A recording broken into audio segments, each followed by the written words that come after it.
Vai tev kādreiz ir kāds teicis, tu esi pārāk emocionāla? Un ko tu tur vari ņemties? Es jau sen visu esmu aizmirsis. Un tu tur vēl ņemies un cepies.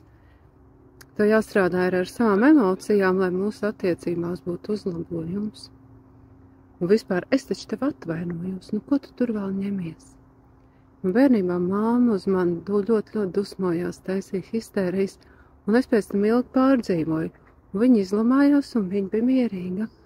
Un es pēc tam jutos vainīgi un pārmetu sev to, kad es tik ļoti to pārdzīvoju, tik ilgi. Nevis es palūkojos uz to, ka šādā veidā tas cilvēks atbrīvos sevi no atbildības par to, ko viņš ir izdarījis. Un es paņēmu atbildību par viņas darbiem uz sevi. Tu vari sevi atbrīvot. Lai tu patiesi būtu emocionāli brīva no vardarbības sevi, tev vajag strādāt ar sevi psiholoģiski, izejot no tā, kas ar tevi ir noticis. Tev ir jāstrādā ar elpu, ar meditāciju, ar savu enerģiju sakārtošanu un atbrīvošanu. Un no sevis atbrīvošanu no šīm te matriksām visos līmeņos un visos veidos.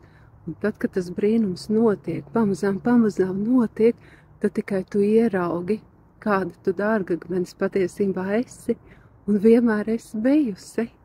Tu vari sevi atbrīvot un dzīvot laimīgi.